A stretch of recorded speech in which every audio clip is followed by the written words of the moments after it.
Biasanya di suatu negara itu kalau huzur datang itu Sadr Khudam yang memegang peran untuk mengamankan huzur. Coba katanya bayangkan, kalau nanti Indonesia itu gagal memberikan pengamanan kepada Hadrat Khalifatul Masih ketika di kunjungannya, bayangkan kalian itu akan mendapat murka atau cemoohan dari Allah Ta'ala, dari seluruh dunia, seluruh warga Ahmadi di Indonesia, bahkan anak keturunan itu akan menyatakan menyesali bahwa kalian tidak mampu menjaga khalifah. Asyhadu Allah ilaha illallah wahdahu la syarika lahu wa asyhadu anna Muhammadan abduhu wa rasuluh. ظهر الخسوف وفيه نور والهدى خير لنا ولخيرنا أمر بدا. Persiapan di bidang keamanan pun menjadi salah satu bagian yang sangat penting. Para anggota Khuddamul Ahmadiyah Indonesia bahu-membahu menyiapkan dirinya untuk dapat berkhidmat menjaga Hazrat Khalifah selama berada di Indonesia. Jadi memang persiapan yang dilakukan itu kan Pak Amir Nasional pada saat itu Bapak Kolonel Ismail almarhum, beliau sudah memiliki tim untuk tim keamanan yang terdiri dari para anggota jemaat yang aktif, kemudian juga maksud saya yang aktif di sini adalah dari personel TNI dan Polri, dan juga mulai dari level purnawirawan juga ada. Kalau tidak salah Pak Kolonel Sahabudin yang ditunjuk beliau sebagai kepala keamanan. Nah, dari Khudam itu kami dimintakan tetap untuk mempersiapkan tenaga untuk bisa diperbantukan. Tapi dari mulai konsep pengamanannya itu sendiri, itu beliau banyak dipegang oleh Pak Kolonel Sahabudin almarhum. Mulai dari bagaimana persiapan personilnya, kemudian bagaimana pengamanannya seperti itu dan ya. Cuman begitu ada informasi yang dari Pak Zakir Halim almarhum, beliau sampaikan bahwa biasanya di suatu negara itu kalau huzur datang itu Sadr Khudam yang memegang peran untuk mengamankan huzur. Jadi mengamankan huzur dalam hal ini. Jadi kalau kita persiapan, maksudnya itu definisinya mungkin seperti kayak pas pampresnya lah ya, pas pampresnya yang melekat kepada huzur itu pengamannya dipegang oleh Khudam. Nah, jadi Sadr Khudam yang pegang peran di situ. Ya, saya masih ingat Mr. Kahlun itu adalah bodyguard huzur ya dari Kanada. Beliau datang lebih awal ke Indonesia memberikan pelatihan kalau tidak salah kepada para Khudam. Jadi saat itu para Khudam dari berbagai daerah direkrut dari keamanan, ada ratusan lah ya. Tapi semakin hari kan semakin diseleksi, selain fisiknya, kemudian waktu yang harus disediakan selama 22 hari, dan banyak hal-hal lain yang dilihat oleh panitia. Nah, Mr. Kahlun ini kan sangat berpengalaman sekali ya, memberikan gambaran. Ternyata ada hal-hal unik ya, di mana tetap pengamanan VVIP itu kan sebetulnya standar di seluruh, tapi karena kita mengamankan huzur, ada hal-hal formasi-formasi yang agak berbeda dengan pengamanan standar seorang presiden kan. Kami itu dilatih mendapatkan pelajaran tentang pengamanan security itu kan, selain fisik harus kuat oleh beliau. Salah satunya harus kuat berdiri berjam-jam gitu ya. Ini kan luar biasa. Kita dilatih di siang hari dari pagi siang berlatih berdiri. Ini yang membuat betul-betul teringat lah ya. Ya kalau yang nggak tahan bisa menangis itu ya. Tapi mereka kan kuat berdiri gitu ya.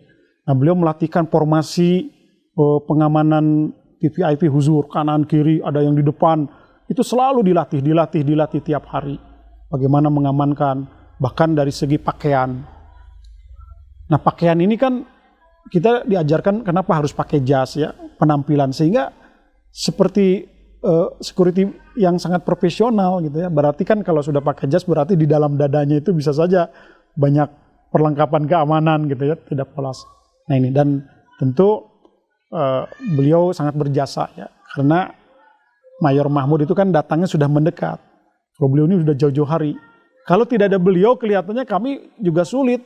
Bagaimana teknik mengamankan seorang huzur pengalamannya itu kan. Sementara waktu sudah sangat dekat. Saya kira beliau sangat berjasa lah memberikan pengalaman mendidik melatih para pengawal sehingga alhamdulillah ya dengan kurnia Allah Subhanahu wa taala huzur selamat. Ada pesan beliau waktu itu kalau tidak salah kepada kami motivasi. Coba katanya bayangkan kalau nanti Indonesia itu gagal memberikan pengamanan kepada Hadrat Khalifatul Masih ketika di kunjungannya, bayangkan kalian itu akan mendapat murka atau cemoohan dari Allah Ta'ala, dari seluruh dunia, seluruh warga Ahmadi di Indonesia, bahkan anak keturunan itu akan menyatakan menyesali bahwa kalian tidak mampu menjaga khalifah. Sehingga khalifah mendapatkan ya kesulitan atau hal-hal yang lain yang tidak diinginkan. Nah ini membuat kami itu jadi semangat. Kapanpun, bagaimanapun tidak boleh tidak lepas daripada tanggung jawab keamanan. Bahkan pernah saya mendengar Pak, awal mulanya katanya keamanan ini akan diberikan oleh tenaga security profesional yang punya senjata terlatih, satu kompi.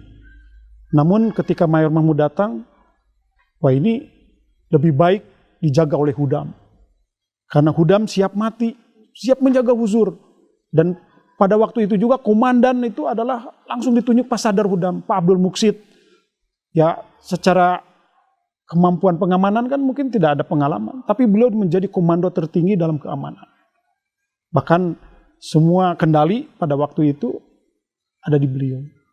Namun dalam pelaksanaan di lapangan beliau kan menunjuk Bapak Sadikin.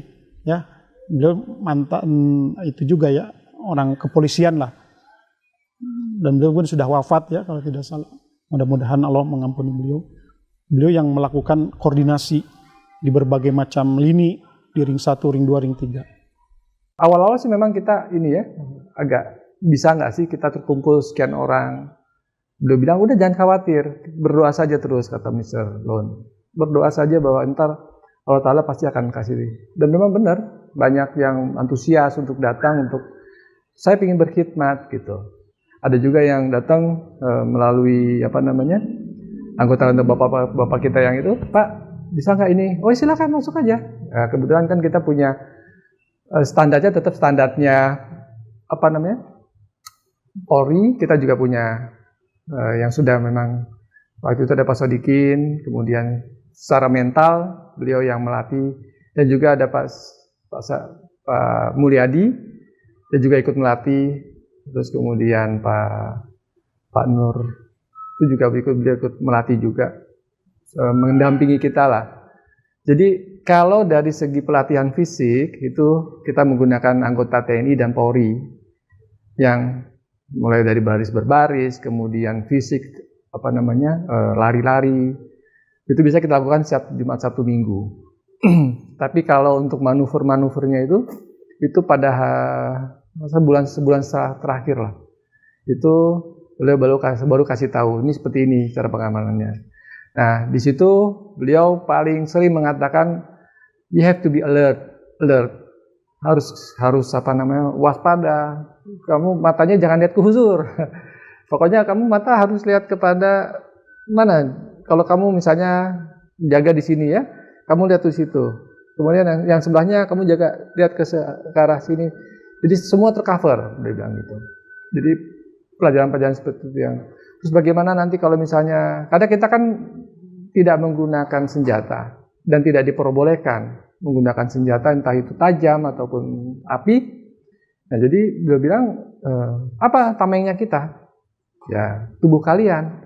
tubuh kudam-kudam itu. Kalau misalnya ada orang, oh ada orang mau melakukan ini, ya kita simulasi-simulasi itu biasanya kita pernah lakukan, terutama dilakukan setelah beliau mendapatkan bapak-bapak kita yang anggota TNI itu, mendapat pelajaran dari Mr. Lon juga. Beliau sampaikan presentasi juga kepada beliau, termasuk juga kepada Pak Amir. Nah, terus beliau melakukan simulasi. Nah, beliau lihat, oh iya, cukup itu. Nah, begitu seminggu kepastian Huzur mau datang, itu Major Mahmud datang ke Indonesia. Nah, Major Mahmud datang ke Indonesia. Nah, di situ ada Mr. Lon. Saya jangan khawatir, ini saya sudah lihat ini kudam-kudam di Indonesia sudah luar biasa persiapan-persiapannya.